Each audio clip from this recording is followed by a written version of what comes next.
नमस्कार दोस्तों, बहुत बहुत स्वागत है। निफ्टी की गिरावट कहाँ थमेगी? निफ्टी कहाँ तक गिर सकती है? निफ्टी का करेक्शन और कितना लंबा चल सकता है? इन सारे सवालों का जवाब आपको इस वीडियो में मिलेगा। हम लोग डिस्कस करेंगे बैंक निफ्टी के भी लेवल को। बैंक निफ्टी कहाँ तक करेक्ट कर सकती है, उसका सटीक लेवल जो है सो इस वीडियो में आप लोगों को बताया जाएगा। थोड़ी देर में हम लोग चलेंगे चार्ट पे, जहाँ पे चार्ट पे पूरा चार्ट रीडिंग करके कौन कौन सा वो लेवल है जहां तक निफ्टी और बैंक निफ्टी जा सकती है, किस जगह पे हम लोगों को अपना ध्यान बना कर रखना है, वो सारे लेवल्स को चार्ट पे एनालाइज किया जाएगा। फिलहाल जो है सो मार्केट में चल क्या रहा है, सेंटीमेंट खराब क्यों है, तो उसका जो मुख्य कारण है वो बताया जा रहा है कंपनी के तिमाही नतीजों को।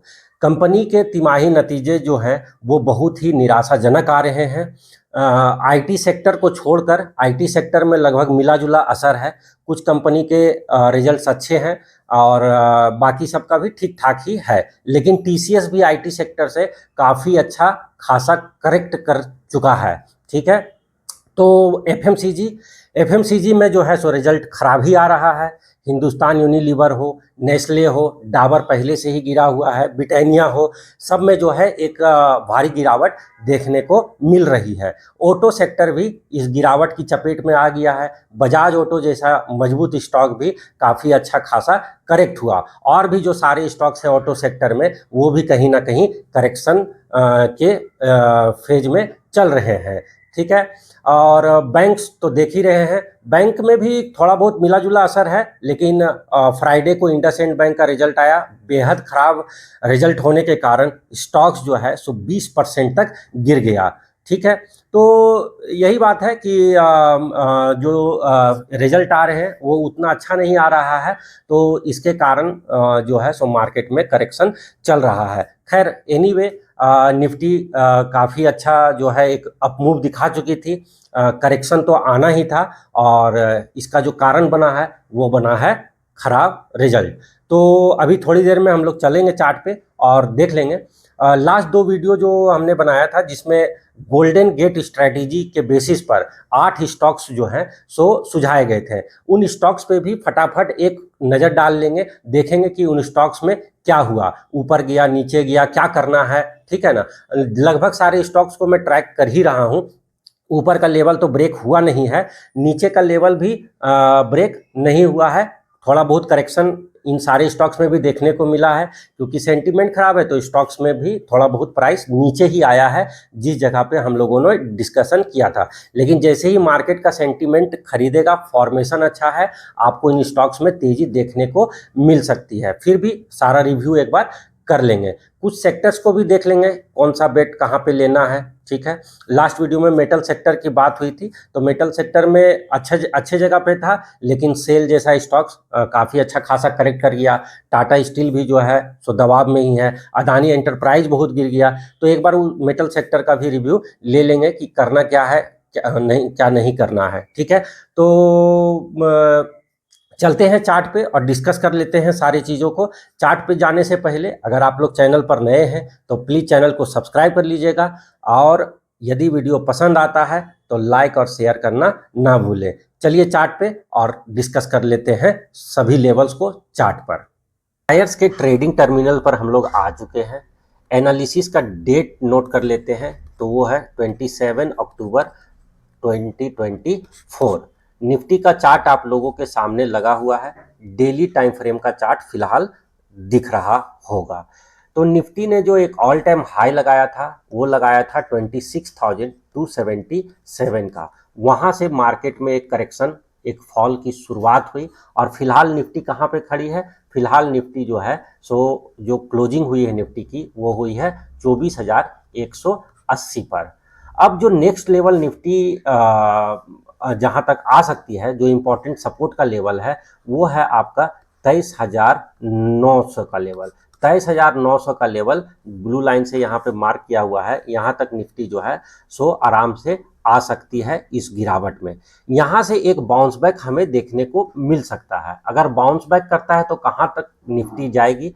निफ्टी जो है सो ज़्यादा से ज़्यादा हो सकता है कि 24,500 तक ऊपर चली जाए और फिर वहां से एक नया करेक्शन हम लोगों को देखने को मिल सकता है। जब नए करेक्शन की शुरुआत होगी तब जो है सो निफ्टी कहां तक करेक्ट करेगी उसका लेवल अभी हम लोग थोड़ी देर में डिस्कस करेंगे। उसका डिस्कशन के पहले हम लोग क्या करते हैं कि एक टाइम फ्रेम पीछे चलते हैं 4 आवर के टाइम फ्रेम पे, क्योंकि ये समझना जरूरी है कि जो लेवल्स जो डिस्कस किए जा रहे हैं वो क्यों डिस्कस किया जा रहा है। तो ये 4 आवर के टाइम फ्रेम पे अगर हम लोग ध्यान दें, ठीक है, तो ये जो लाइन है ये है 200 का एक्सपोनेंशियल मूविंग एवरेज की लाइन है, ठीक है।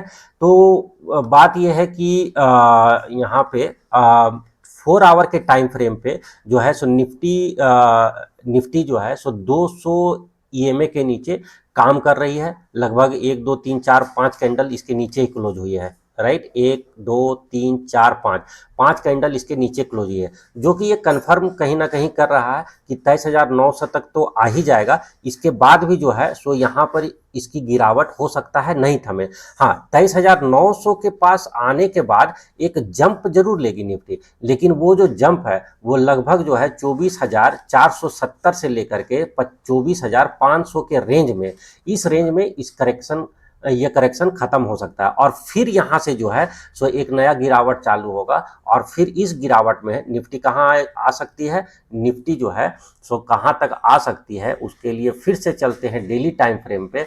और डेली टाइम फ्रेम पे जाएंगे तो हम लोग को एक ठीक ठाक सपोर्ट का लेवल, ये इलेक्शन जो हमारा इलेक्शन रिजल्ट है उस दिन का कैंडल है, तो इसका जो लेवल निकल के आ रहा है वो आ रहा है 23,179 का। अगर राउंड फिगर में कर देते हैं, इसको राउंड फिगर में अगर कर देते हैं तो 23,200 का लेवल निकल के आ रहा है। निफ्टी जो है आराम से यहां तक जो है सो करेक्ट कर सकती है 23,200 का लेवल। ये बहुत ही इंपॉर्टेंट लेवल है।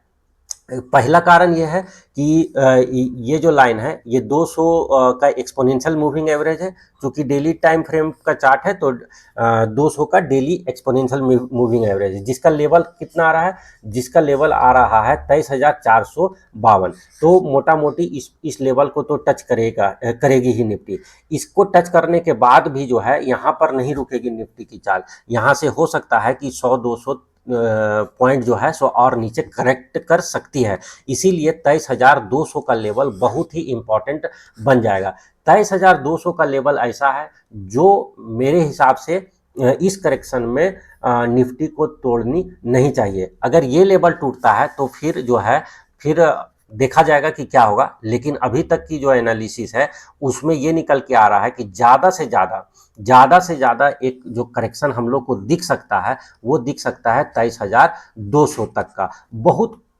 थोड़ा बहुत अगर खराब हुआ तो 23,000 का जो लेवल है, 23,000 का जो लेवल है, चूंकि ये राउंड फिगर है इसलिए इसको कंसीडर किया जा रहा है। हालांकि 23,200 के आसपास में आकर के करेक्शन रुक जानी चाहिए, थम जानी चाहिए और फिर यहाँ से जो है सो निफ्टी में धीरे धीरे करके एक ऊपर का चाल जरूर बनना चाहिए, ठीक है।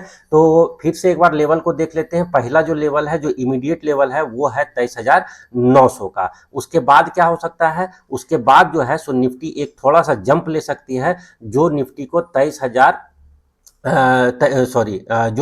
23,900 का सपोर्ट है। उसके बाद थोड़ा जंप हमको हो सकता है देखने को मिले, जो निफ्टी को 24,500 तक ले जा सकती है। फिर यहाँ से एक करेक्शन हम लोगों को देखने को मिल सकता है। उस केस में हमको निफ्टी जो है 23,200 का लेवल तक 23,200 का लेवल निफ्टी में आते हुए हम लोगों को दिख सकता है, ठीक है। एक 23,400 450 का भी लेवल है, 200 डेमा का सपोर्ट है, तो वहां पर भी थोड़ा बहुत होगा, लेकिन वहां पे रुकेगी नहीं। मुझे पूरी उम्मीद है कि मतलब 23,200 तक भी निफ्टी आ सकती है। तो ये है मेरी एनालिसिस, कोई जरूरी नहीं है कि ये सही हो। तो देखते हैं 23,900 पर थमती है या नहीं, यहाँ से फिर ऊपर का हिसाब किताब बनता है या नहीं बनता है, पता नहीं, तो देखेंगे। लेकिन फिलहाल जो एनालिसिस है वो यही बता रही है कि निफ्टी जो है 23,200 तक हो सकता है, 23,000 तक भी अगर आ जाए तो कोई अचंभित वाली बात नहीं होगी, ठीक है। उस 23,000 से ज़्यादा का करेक्शन मुझे उम्मीद नहीं है, ठीक है। तो ये हो गया निफ्टी पे एक चर्चा। अब जल्दी से चलते हैं और बात कर लेते हैं बैंक निफ्टी के लेवल को। तो बैंक निफ्टी का भी जो है सो डेली टाइम फ्रेम का चार्ट आप लोगों के सामने लग चुका है। और यहाँ पे भी देखेंगे तो यहाँ पे भी देखेंगे तो जो 200 का डेली एक्सपोनेंशियल मूविंग एवरेज आ रहा है वो आ रहा है 49,678 का लेवल निकल के आ रहा है, राइट। और अब जो अभी जो एक इमीडिएट सपोर्ट दिख रहा है हम लोग को, अगर चार्ट के हिसाब से देखेंगे तो वो सपोर्ट जो है सो ये जो अभी जो लो बनाया था ये दिख रहा है 50,194 का। तो 50,200 मान लेते हैं। और फाइनली जो है एक इसके जस्ट नीचे सपोर्ट है, ये है आपका यहाँ पे, जो कि एग्जैक्ट 200 डेमा से मैच कर रही है। तो मेरी जो उम्मीद है बैंक निफ्टी में, वो अगर करेक्शन यहाँ से थोड़ा बहुत बाउंस बैक वगैरह ले ही सकता है, लेकिन अगर मतलब फाइनली जो है सो बैंक निफ्टी ज़्यादा से ज़्यादा हो सकता है इस करेक्शन में 49,678 का जो है एक अच्छा खासा सपोर्ट है। थोड़ा बहुत ऊपर नीचे तो हो ही सकता है 200-300 पॉइंट, तो 49,500 का लेवल हम लोग मान के चल सकते हैं। 49,500 का जो लेवल है वहां तक बैंक निफ्टी आ सकती है। फिर देखेंगे कि क्या करता है नहीं करता है। यहाँ पर भी अगर 4 घंटे के टाइम फ्रेम पे चले तो यहाँ पर भी जो है बैंक निफ्टी ने 4 घंटे के टाइम फ्रेम पे भी एक बड़े कैंडल के साथ में 200 का जो एक्सपोनेंशियल मूविंग एवरेज है वो ब्रेक कर दिया है। उसके जस्ट नीचे जो है 50,200 का एक सपोर्ट है, जहां से एक रैली बनी थी, लेकिन हो सकता है कि ये भी धीरे धीरे टूट जाए। अगर बाउंस बैक आता भी है तो मेरे ख्याल से 51,000 तक जा करके रुक सकती है। जब तक बैंक निफ्टी 51,000 के ऊपर नहीं जाती है मेरे हिसाब से कमजोरी रहेगी। तो ऊपर ऊपर तक यहाँ से अगर बैंक निफ्टी ऊपर तक जाएगी तो मतलब 51,100 तक जा सकती है। वहां से फिर एक नया गिरावट चालू होगा, जो फिर इसको 50,200 और वहां से फिर फाइनली जो है 49,500 तक बैंक निफ्टी जो है सो आ सकता है। तो ये हो गया बैंक निफ्टी पर एक चर्चा। अब चलते हैं और देख लेते हैं जो लास्ट 2 वीडियो में जिस स्टॉक्स को डिस्कस किया गया था उस पर भी एक नज़र डाल लेते हैं फटाफट। तो पहले लॉन्ग टर्म वाला देख लेते हैं। तो लॉन्ग टर्म में जो स्टॉक्स था हाइकल, तो हाइकल में क्या हुआ, ये चूंकि लॉन्ग टर्म था तो वीकली टाइम फ्रेम हम लोग लगा लिए हैं। तो वीकली टाइम फ्रेम पे गोल्डन गेट का फॉर्मेशन हो रहा था, और तो अभी भी आप देख सकते हैं हाइकल में कि कोई परेशानी नहीं है। हायर हाई का फॉर्मेशन चल ही रहा है, हायर हाई हायर लो का, तो अभी भी कोई दिक्कत वाली बात नहीं है। हो सकता है यहाँ से फिर एक नया मूवमेंट रिज्यूम हो जाए। अगर ये जो नीचे से चैनल वगैरह आ रहा है ये ब्रेक करता है तो थोड़ा सा कमजोरी गहराएगा। उस केस में क्या है कि 300 का लेवल टच कर सकता है हाइकल, ठीक है। लेकिन अभी भी चार्ट में कोई खराबी नहीं है। ऊपर का लेवल जो है ये जब लेवल ब्रेक होगा, जो आप वीडियो आप लोगों ने नहीं देखा है तो देख लीजिएगा, 427 का लेवल जब ऊपर के साइड में ब्रेक होगा तो एक बड़ी तेजी हम लोगों को देखने को मिल सकती है। दूसरा जो स्टॉक्स था बालाजी अमाइन, तो बालाजी अमाइन में भी देखेंगे तो ये जो नीचे का लेवल है लगभग 1900 का एक सपोर्ट बन के आ रहा है। इसका भी लो पकड़ लेते हैं तो 1880 जो है लास्ट लेवल है। इसके नीचे जाने पर दिक्कत हो जाएगी इस स्टॉक्स में। तो अभी भी वो लेवल ब्रेक नहीं हुआ है, ऊपर भी ट्रिगर नहीं हो पाया है। तो देखते हैं कि कब ट्रिगर होता है। अब जो है जो ट्रिगर का लेवल होगा, वो जो पहला लेवल होगा वो 24, वो आपका आ रहा है 2433 का। इसके ऊपर अगर स्टॉक निकलती है तो हम लोगों को एक अच्छा खासा इसमें तेजी देखने को मिलेगी। सेमारू, सेमारू में भी ठीक है, अभी मार्केट के दबाव में ये भी जो है सो 200 डेमा के पास में कर रहा है 157 का। चार्ट अभी भी इसमें खराब नहीं हुआ है तो कोई दिक्कत वाली बात नहीं है। महिंद्रा लॉजिस्टिक का चार्ट खराब हो चुका है, ठीक है। महिंद्रा लॉजिस्टिक में क्या हुआ है कि इधर से अगर एक ट्रेंड लाइन लेंगे तो इसने जो यहाँ से अगर एक ट्रेंड लाइन बना लेते हैं तो अरे हाँ, तो ये ब्रेक हो गया है और 200 के नीचे ही चला आया, बहुत बड़ी कैंडल है। तो अभी के लिए क्या है, महिंद्रा लॉजिस्टिक्स में जो एक उम्मीद थी कि ये 550 का लेवल, ये वाला लेवल ऊपर की तरफ तोड़ सकता है, अब इसमें कहीं ना कहीं कमजोरी देखने को मिल रही है। तो अब क्या है, इस स्टॉक्स को हम लोग फिलहाल तो कमजोर हो गया है, तो देखेंगे फिर इसमें क्या होता है। तो एक इस स्टॉक्स में एक बदलाव आया है महिंद्रा लॉजिस्टिक्स में, इसको हम लोग अभी फिलहाल के लिए अपने लॉन्ग टर्म वाले स्टॉक लिस्ट से निकाल देंगे, ठीक है। तो ये एक चेंज हुआ है, यहाँ पे जो गेट का फॉर्मेशन ऊपर की तरफ जा रहा था कहीं ना कहीं फिर से वो खराब हो चुका है। तो अब इसको बाद में देखा जाएगा। अब चलते हैं जल्दी से और शॉर्ट टर्म वाले स्टॉक्स को देख लेते हैं। एसकेएफ इंडिया, एसकेएफ इंडिया में जो नीचे का लेवल डिस्कस किया गया था 5000 का लेवल था, अभी वो ब्रेक नहीं हुआ है, 5095 पे खड़ा है। अगर ये अच्छा, ये डेली टाइम फ्रेम पे ले आते हैं, पहले डेली टाइम फ्रेम का चार्ट पे, क्योंकि ये शॉर्ट टर्म पर्सपेक्टिव से था। तो अभी 5000 का लेवल नीचे ब्रेक नहीं हुआ है, तो नीचे भी ब्रेक नहीं हुआ, ऊपर भी लेवल ब्रेक नहीं हुआ है, तो कोई दिक्कत नहीं है। अब देखते हैं यहाँ से एक बाउंस बैक यहाँ पे देखने को मिल सकता है। अगर नहीं मिला, 5000 के नीचे गया, तो इसमें जो है करेक्शन और गहरा जाएगी। कार्बोरेंडम यूनिवर्सल, यहाँ पे एक गेट का फॉर्मेशन चल ही रहा था, राइट, यहाँ पे गेट का फॉर्मेशन चल रहा था। ये आखिरी सपोर्ट है, लेकिन इस सपोर्ट के नीचे आ गई है, लेकिन जो फाइनल सपोर्ट था वो 1350 का है। तो जब तक 1350 का लेवल ब्रेक नहीं करता है, तब तक कोई बात नहीं है, इसको भी अपने रडार में अभी रखेंगे। ऊपर का लेवल ट्रिगर नहीं हुआ है, तो बाइंग की तो कोई बात ही नहीं हो रही है, ठीक है। तो अगला स्टॉक है एनएमडीसी। एनएमडीसी अभी 200 का लेवल डिस्कस किया गया था, 200 के नीचे, 205 200 के नीचे जाने पर ही स्टॉक कमजोर होगा। अभी फिलहाल ठीक ठाक है, हैमर कैंडल बना हुआ है डेली चार्ट पे, तो देखते हैं यहाँ से अपमूव आता या नहीं आता है। लेकिन हाँ, अभी भी मतलब कुछ इसमें खास नहीं है। अब जब तक ये अपना पुराना स्विंग हाई ब्रेक नहीं करता है, 239 240 का 240 250 का लेवल ब्रेक नहीं होता है ऊपर के साइड में, तब तक इसमें कोई बाइक ट्रिगर तो होने से रहा। हनीवेल ऑटोमेशन, जैसा का इस कैंडल पे बात हुई थी 18 अक्टूबर वाले कैंडल पे कि ये ब्रेकआउट की जगह पे ही था, लेकिन उसके बाद इसके ऊपर ये टिक ही नहीं पाया। और ये भी बात हुई थी कि यहाँ से स्टॉक अभी फिर से जो है 200 डेमा को टच करने आ सकता है, 47,940 का लेवल है, तो फिर से यहाँ तक आ सकता है। तो इसमें नज़र बना के रखेंगे, कोई दिक्कत वाली बात नहीं है। अभी भी चार्ट का स्ट्रक्चर वगैरह ठीक है, गेट का फॉर्मेशन चल ही रहा है, ठीक है। तो ओवरऑल सब कुछ ठीक ही रहा। एक बार मेटल सेक्टर भी देख लेते हैं। तो मेटल सेक्टर पे भी हम लोगों की बात हुई थी, तो मेटल सेक्टर में जो है सो यहाँ पे मेटल इंडेक्स को देखेंगे तो एक अच्छे सपोर्ट पे खड़ा था। लेकिन अब देखिए मेटल इंडेक्स में क्या हुआ है कि यहाँ पे मेटल इंडेक्स ने अपने 200 डेमा को टच करके थोड़ा सा ऊपर गया है, जो कि कहाँ पे था 8958 का लेवल था, वहाँ पे टच किया है। तो कहीं ना कहीं एक अच्छा करेक्शन जो होना था वो प्राइस वाइज तो हो गया है, लेकिन टाइम वाइज अभी भी हो सकता है कि थोड़ा बहुत और गहरा है। नीचे अगर देखेंगे सपोर्ट का लेवल, तो सपोर्ट का लेवल देखेंगे तो ये जो है एक मेजर सपोर्ट का लेवल, तो थोड़ा बहुत यहाँ से 200 डेमा के नीचे भी आ सकता है, कोई ज़रूरी नहीं है कि यहीं पे ये रुकेगा। तो हो सकता है कि 8789 का लेवल निकल के आ रहा है। वैसे 8700 का लेवल भी यहाँ पे आपको देखने को मिल सकता है, लेकिन इसमें प्राइस वाइज करेक्शन मोटा मोटी हो चुका है। इसमें जो कुछ स्टॉक्स थे जो बहुत ही खराब हो गया था, उसमें वो सेल का एक सेल था।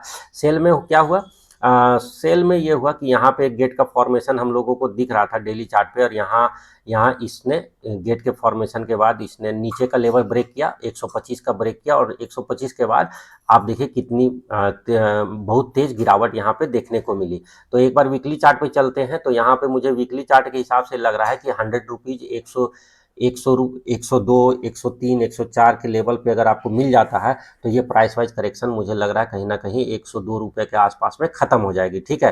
तो 100 से लेकर के 105 का रेंज है जहां पे आपको ध्यान देना है, और जहां पे करेक्शन खत्म हो सकती है 100 से लेकर के 105 का रेंज है।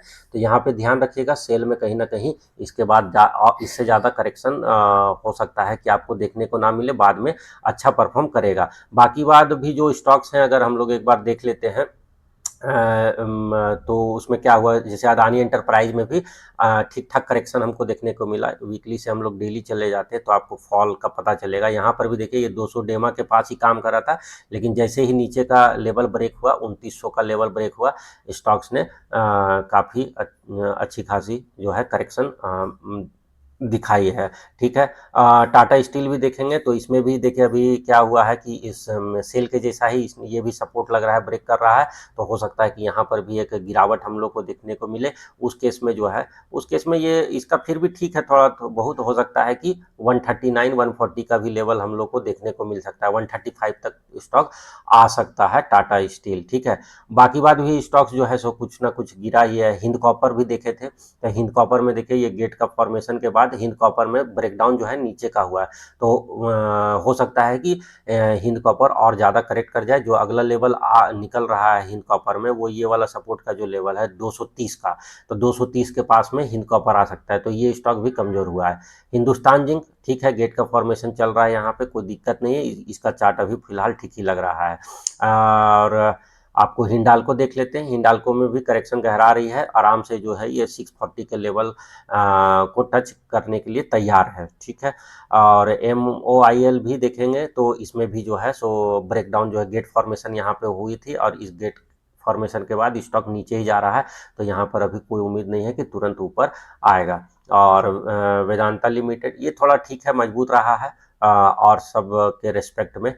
तो यही हाल है मेटल इंडेक्स का। तो फिलहाल तो अच्छी जगह पे है मेटल इंडेक्स जो है, उसका लेवल तो ठीक ठाक आ गया, यहाँ से 100-200 पॉइंट और आ सकता है, क्योंकि कुछ स्टॉक्स तो ठीक ठाक करेक्ट हो गए हैं।